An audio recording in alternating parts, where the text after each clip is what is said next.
الحمد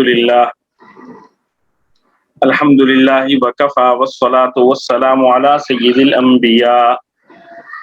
وعلی آلہ واصحابہ الاتقیاء اما بعد فاعوذ باللہ من الشیطان الرجیم بسم اللہ الرحمن الرحیم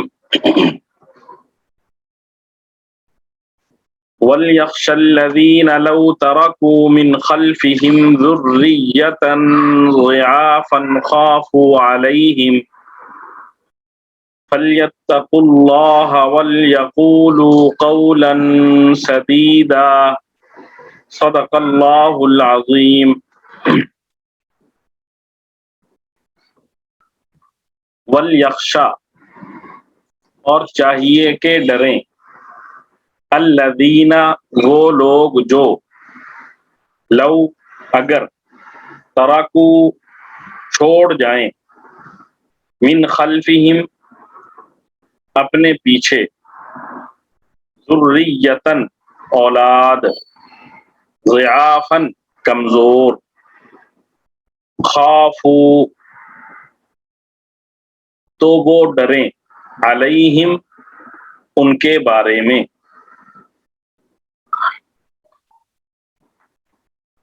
وَلْيَخْشَ الَّذِينَ لَوْ تَرَكُوا مِنْ خَلْفِهِمْ ذُرِّيَّةً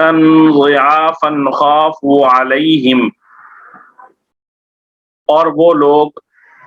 یتیموں کے مال میں خرد برد کرنے سے ڈریں،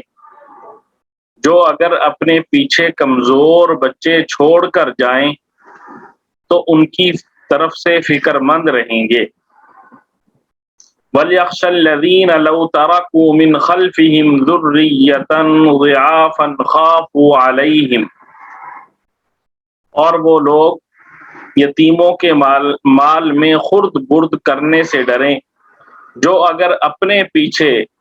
کمزور بچے چھوڑ کر جائیں تو ان کی طرف سے فکر مند رہیں گے۔ فَلْيَتَّقُوا لہذا چاہیے کہ وہ ڈریں، اللہ سے، وَلْيَقُولُوا اور کہیں، قولاً بات، سدیداً درست، فَلْيَتَّقُوا اللَّهَ وَلْيَقُولُوا قَوْلًا سَدِيدًا پس چاہیے کہ ڈریں وہ اللہ سے اور سیدھی سیدھی بات کہا کریں۔ فَلْيَتَّقُوا اللَّهَ وَلْيَقُولُوا قَوْلًا سَدِيدًا لہذا وہ اللہ سے ڈریں اور سیدھی سیدھی بات کہا کریں۔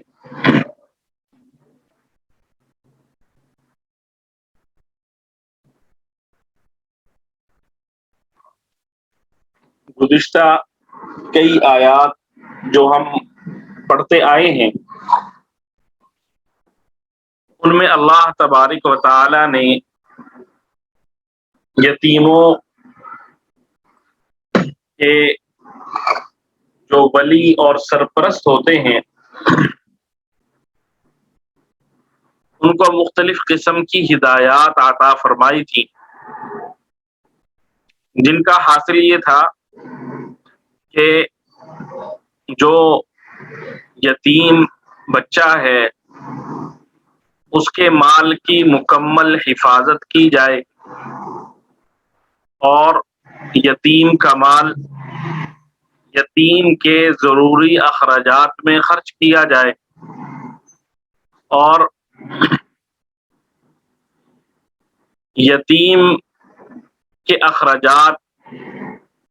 کے علاوہ یتیم کا مال کہیں اور استعمال نہ کیا جائے۔ اور اسی طرح اللہ نے یہ بھی ہدایت دی تھی کہ یتیم جب جوان ہو جائے، سمجھدار ہو جائے تو اس کو اس کا مال دے دیا جائے۔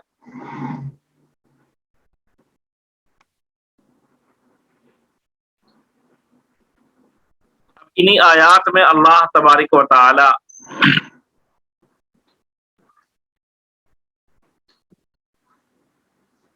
یہ جو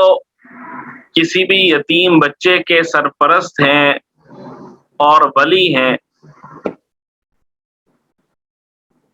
ایسے لوگوں کو، اور اسی طرح جو کسی کے مال کے بھی ذمہ دار بنے، ان سب کے بارے میں اللہ تعالی یہاں پر انہیں ہدایت دے رہے ہیں کہ وہ لوگ جن کے قبضے میں مرنے والے کا مال آ جائے، جن لوگوں کے قبضے میں مرنے والے کا مال آ جائے، وہ لوگ مال پر قبضہ کر کے نہ بیٹھ جائیں،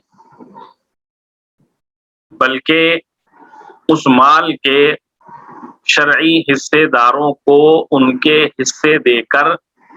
اپنے فریضہ سے سبکدوش ہو جائیں۔ ظاہر ہے جو ورثاء ہوتے ہیں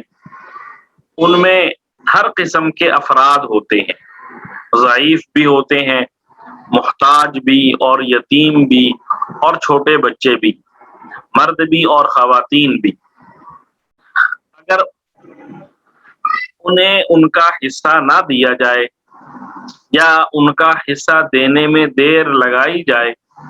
تو ان کے مال کے ضائع ہونے کا اندیشہ ہے۔ اس لیے اللہ تبارک و تعالی نے حکم دیا کہ جس کا جو مال ہے اس کے حوالے کر دیا جائے، اور ساتھ تنبیہ کرتے ہوئے اللہ تعالی فرما رہے ہیں کہ ان لوگوں کو غور کرنا چاہیے کہ اگر یہ لوگ خود مر جائیں اور ان کے چھوٹے چھوٹے بچے ہوں جنہیں یہ چھوڑ کر جائیں تو ایسی صورت میں ان لوگوں کی کیا خواہش ہوگی کہ ہماری اولاد کے ساتھ کیا معاملہ کیا جائے۔ ظاہر ہے ایسی صورت میں ہر شخص کی خواہش یہی ہوتی ہے کہ اس کا مال اس کی اولاد کو پورا پورا مل جائے۔ تو اللہ تعالی فرما رہے ہیں اب تمہارے پاس اختیار ہے اور تمہارے قبضے میں دوسرے کا مال ہے، تو اب بھی یہی بات اپنے ذہن میں بٹھاؤ، سوچو، اور جو حقدار ہیں ان کا حق انہیں ادا کرو۔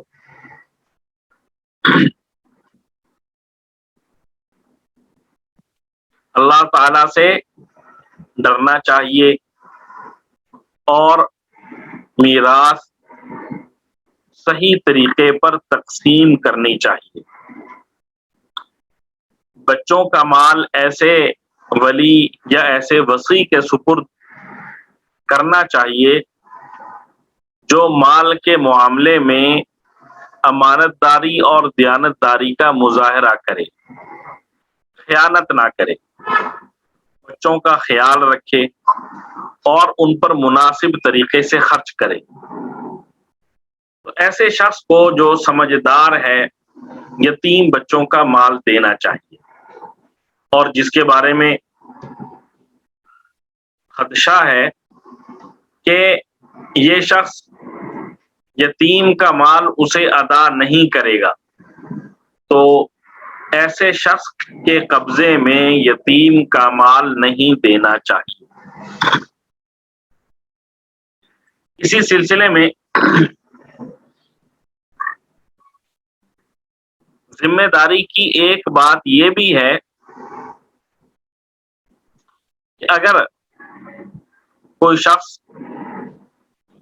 کسی کو ایسی وصیت کرتے دیکھے جس سے اس کی اولاد اور دوسرے وارثوں کو نقصان پہنچنے کا احتمال ہو، تو اس پر لازم ہے کہ وہ اس شخص کو ایسی وصیت سے روکے۔ دیکھ رہا ہے کہ یہ میرے سامنے ایسی وصیت کر رہا ہے جس میں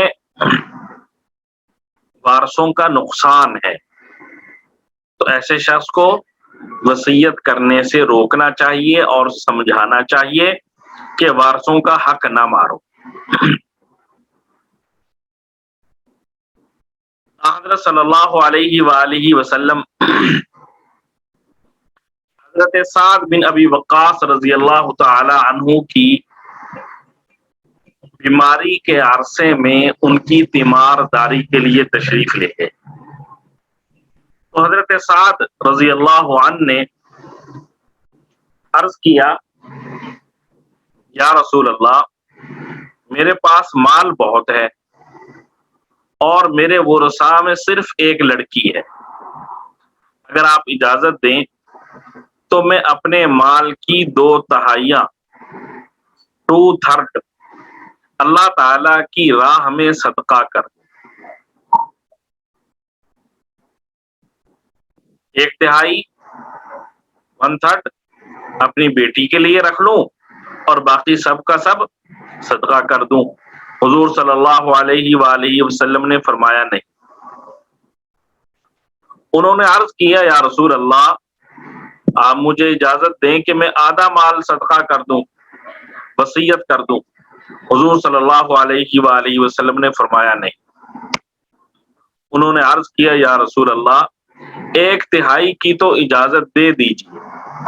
حضور صلی اللہ علیہ وآلہ وسلم نے فرمایا کہ یہ بھی زیادہ ہے، یہ بھی زیادہ ہے، اگر تم اپنے پیچھے اپنے وارثوں کو مالدار چھوڑ کر جاؤ تو یہ اس سے بہتر ہے کہ تو انہیں فقیر چھوڑ کر جاؤ کہ وہ دوسروں کے سامنے ہاتھ پھیلاتے پھریں۔ یہاں پہ حضور صلی اللہ علیہ وآلہ وسلم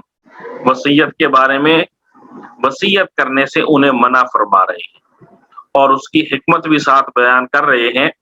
کہ وارثوں کو مالدار چھوڑ کر جانا چاہیے۔ جب آپ کے پاس مال ہے تو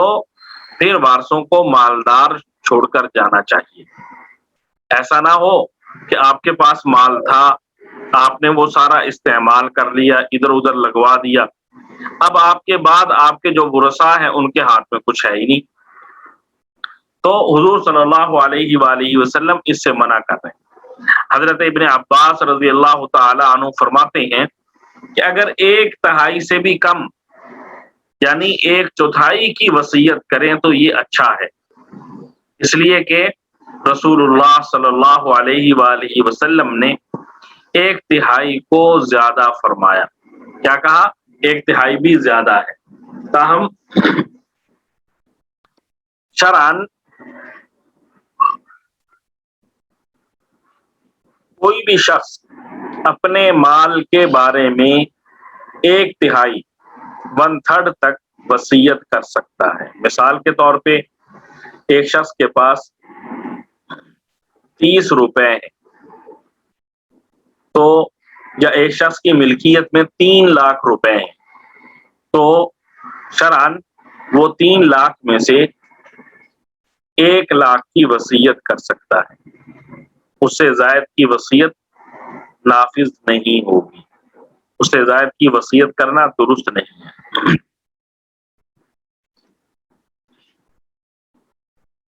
آگے اللہ تعالیٰ اسی قسم کی ایک اور ہدایت دے رہے ہیں، فرمایا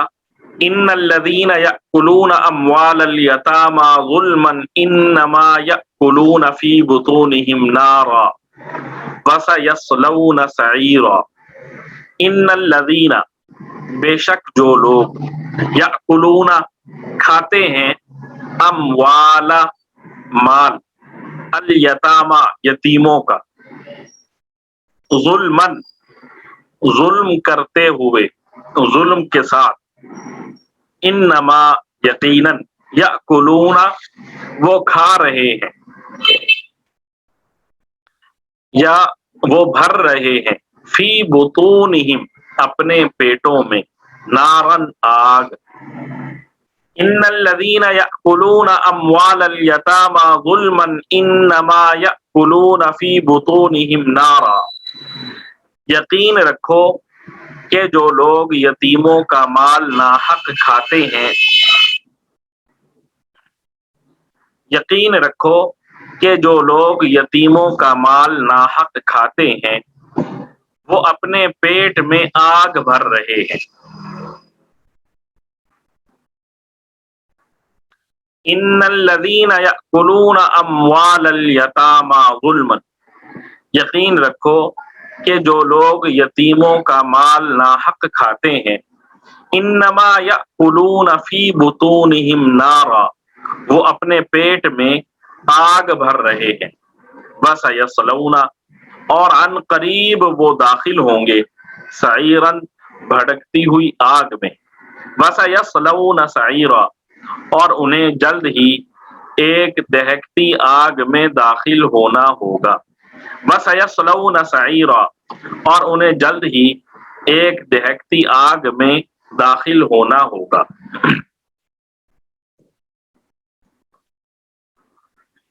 جیسے گزشتہ آیات میں اللہ تعالی نے یتیموں کا مال خرچ کرنے میں احتیاط سے کام لینے کی تاکید کی تھی، اسی طرح اس آیت میں بھی اللہ تعالی یتیموں کا مال ناحق کھانے والوں کے لیے بڑی سخت سزا بیان فرما رہے ہیں کہ جو لوگ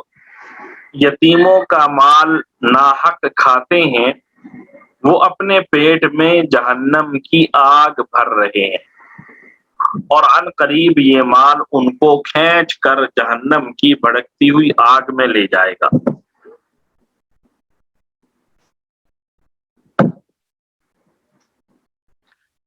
حضرت ابو سعید خدری رضی اللہ تعالی عنہ سے روایت ہے کہ صحابہ کرام رضوان اللہ تعالی علیہم اجمعین نے حضرت صلی اللہ علیہ وآلہ وسلم سے معراج کی رات کا واقعہ پوچھا۔ حضور صلی اللہ علیہ وآلہ وسلم نے فرمایا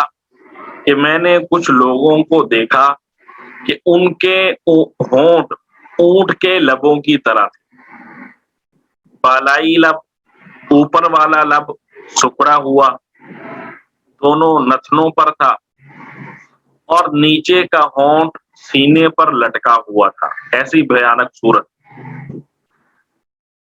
کہ اوپر والا جو ہونٹ ہے وہ ناک کے ساتھ چمٹا ہوا ہے،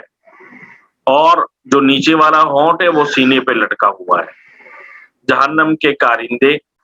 ان کے منہ میں دوزخ کے انگارے اور پتھر بھر رہے تھے۔ حضور صلی اللہ علیہ وآلہ وسلم نے حضرت جبریل علیہ السلام سے پوچھا کہ یہ کون لوگ ہیں؟ تو انہوں نے کہا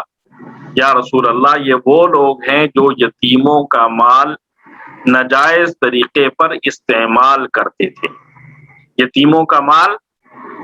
بے جا طور پر ظلم کرتے ہوئے کھاتے تھے، تو انہیں اللہ تعالی کیا سزا دے رہے ہیں کہ ان کے منہ میں دوزخ کے انگارے ڈالے جا رہے ہیں۔ اللہ تعالی ہم سب کو اس سے پناہ عطا فرمائے اور حقدار کا حق ادا کرنے کی توفیق عطا فرمائے۔ حضرت ابو ہریرہ رضی اللہ تعالی عنہ سے روایت ہے، رسول اللہ صلی اللہ علیہ وآلہ وسلم نے فرمایا، اللہ تعالی کچھ لوگوں کو قبروں سے ایسی حالت میں اٹھائے گا کہ ان کے منہ سے آگ کے شعلے بھڑک رہے ہوں گے۔ عرض کیا گیا یا رسول اللہ، یہ کون لوگ ہوں گے؟ حضور صلی اللہ علیہ وآلہ وسلم نے فرمایا، کیا تمہیں نہیں معلوم کہ اللہ تعالی نے فرمایا ہے کہ جو لوگ یتیموں کا مال ظلم کے ساتھ کھاتے ہیں وہ اپنے پیٹوں میں آگ بھرتے ہیں اور عن قریب بھڑکتی ہوئی آگ میں داخل ہوں گے۔ حضور صلی اللہ علیہ وآلہ وسلم نے یہی آیت پڑھ دی۔ بہرحال یہ بہت ہی ناپسندیدہ کام ہے۔ دیکھنے میں یوں لگتا ہے کہ میری ضروریات پوری ہو رہی ہیں اور میں نے فلاں جگہ پہ مال خرچ کر لیا، فلاں چیز میں نے لے لی، لیکن در حقیقت انسان اپنا نقصان کر رہا ہوتا ہے۔ اس لیے انتہائی احتیاط کی ضرورت ہے۔ جو لوگ ورثاء کا مال تقسیم نہیں کرتے، یتیموں کا حق نہیں دیتے،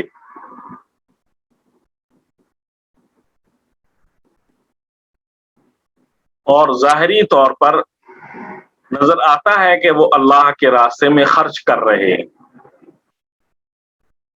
لیکن چونکہ انہوں نے دوسروں کا حق بھی مارا ہوا ہے تو قرآن پاک کی اس آیت کی روح سے وہ اپنے پیٹوں میں آگ بھر رہے ہیں۔ ایسے افراد کو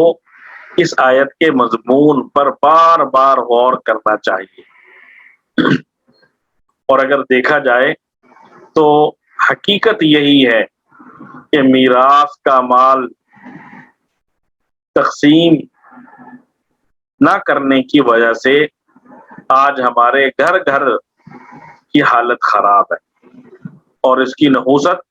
ہمارے ہر فرد پر پڑ رہی ہے۔ اس لیے ہم سب کو خاندانوں میں، رشتہ داروں میں، دوست احباب میں اس چیز کی طرف توجہ کرنے کی ضرورت ہے، اور جو لوگ ایسے معاملات میں سستی کرتے ہیں ان کی اس طرف ہمیں توجہ دلانی چاہیے، احساس دلانا چاہیے۔ آگے والی جو آیات آ رہی ہیں ان آیات میں اللہ تعالی نے فوت ہونے والے کے مال میں کس وارث کا کتنا حصہ ہے اس کو بالتفصیل اللہ تعالی نے بیان فرمایا ہے۔ تو ان آیات کے پڑھنے سے پہلے تھوڑا سا ہمارے ذہن میں یہ نقشہ رہنا چاہیے، جس کو ہمیشہ کے لیے اپنے ذہن میں بٹھا لیں کہ جو فوت ہونے والا ہے اس کا جو ترکہ یا جو وہ مال چھوڑ کر جاتا ہے بنیادی طور پر اس مال کا کیا کیا جاتا ہے۔ سب سے پہلے شریعت جو ہم پر لازم کرتی ہے وہ یہ بات ہے کہ شریعت کہتی ہے کہ فوت شدہ کا جو مال ہے وہ اس کی وفات کے ہوتے ہی اس کی ملکیت سے نکل گیا اور اس کے ورثاء کی ملکیت میں داخل ہو گیا۔ اب اس کا جو مال ہے سب سے پہلے اس کی جو بنیادی ضروریات ہیں فوت ہونے والے کی وہ پوری کی جائیں گی۔ اس کی وفات کے بعد اس کی جو بنیادی ضروریات ہیں سب سے پہلے اس کے مال سے وہ پوری کی جائیں گی، اور اس کی ضروریات پوری کرنے کے بعد پھر شریعت کہتی ہے اس مال کو مرحوم کے ورثاء میں ان کے شرعی حصوں کے مطابق تقسیم کر دو۔ اب فوت شدہ شخص کی یا فوت شدہ فرد کی ضروریات کیا ہیں اس کی وفات کے بعد؟ سب سے پہلی ضرورت 3 ضروریات ہیں اس کی۔ نمبر 1 کفن دفن کے اخراجات، نمبر 2 اس کے ذمے کسی کا مالی حق ہے تو اس کی ادائیگی، نمبر 3 اس نے کسی کے ساتھ نیکی کا معاملہ کرتے ہوئے وصیت کی ہے تو اس کی ادائیگی۔ یہ 3 حق ہیں جو فوت شدہ کے اس کے مال کے ساتھ اس کے مال میں جاری ہوتے ہیں۔ تو سب سے پہلے شریعت کہتی ہے کہ فوت ہونے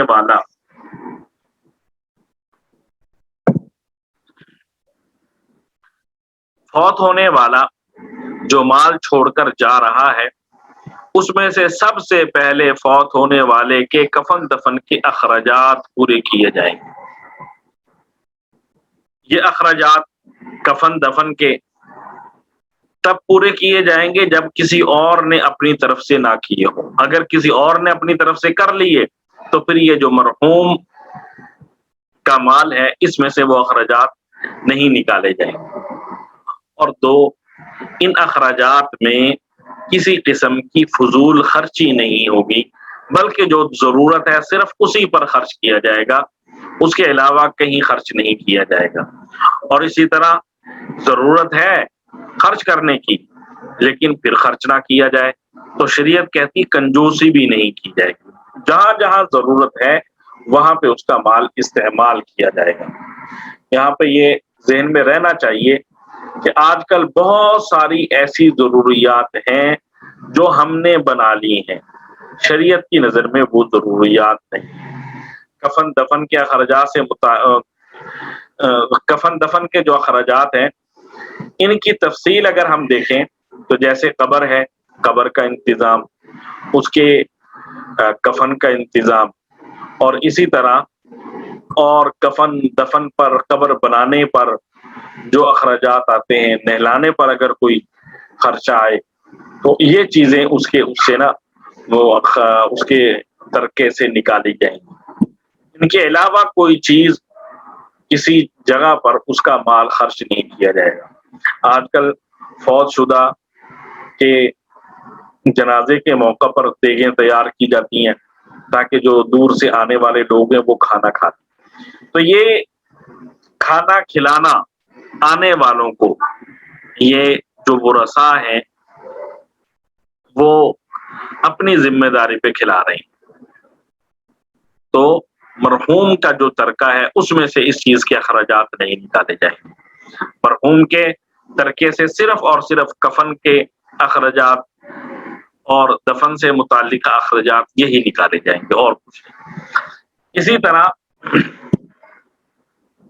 دوسری چیز جو شریعت کہتی ہے میت کے مال میں سے ادا کرنا لازمی ہے، وہ کسی بھی شخص کا کوئی قرض ہے میت کے ذمے، فوت شدہ کے ذمے، تو فوت شدہ کے مال میں سے سب سے پہلے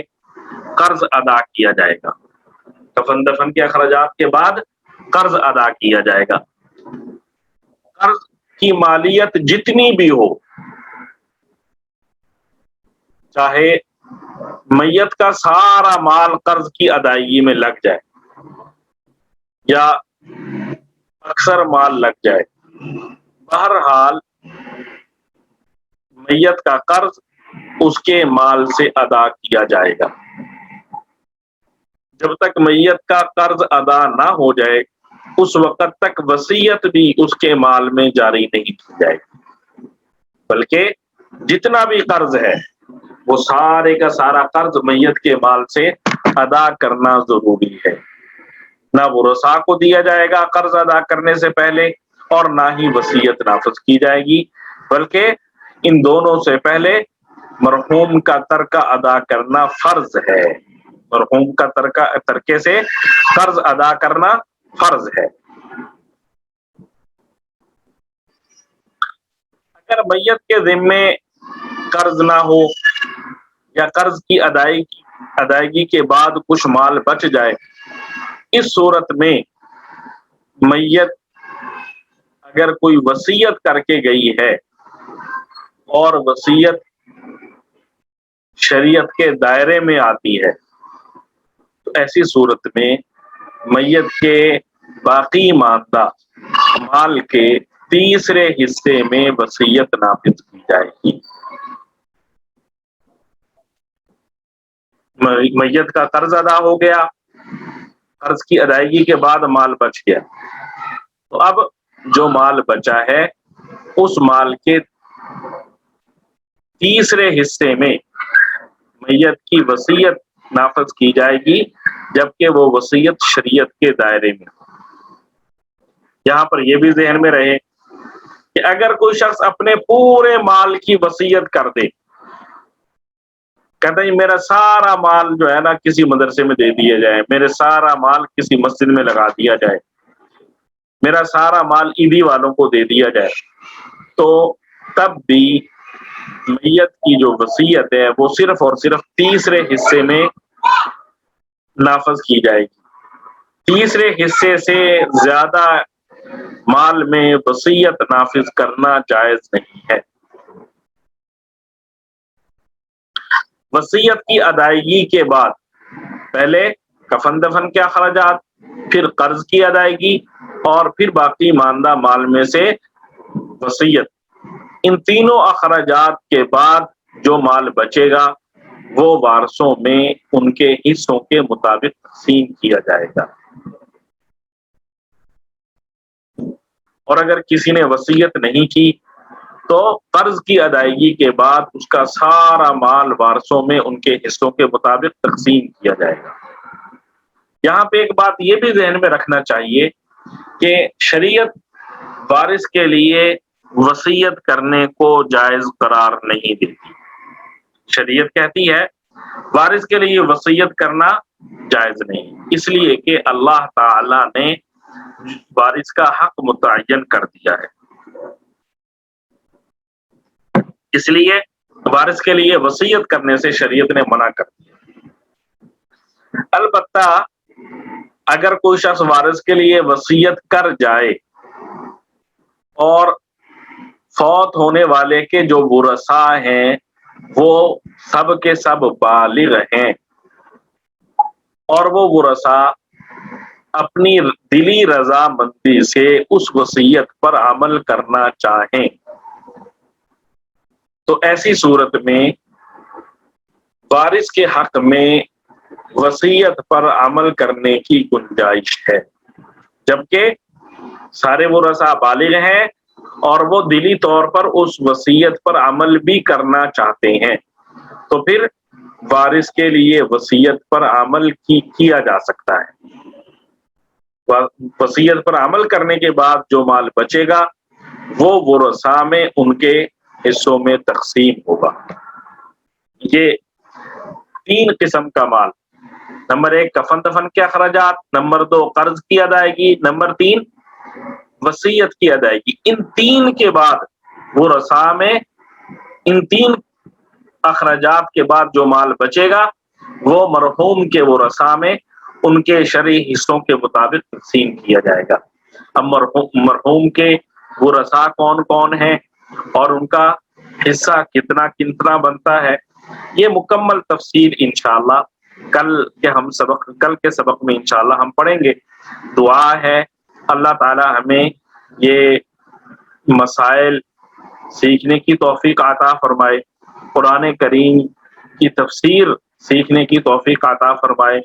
اس سب کو ہمارے لیے آسان فرما دے اور اس سب پر عمل کرنے کی توفیق عطا فرمائے۔ صلی اللہ علیہ وآلہ وسلم۔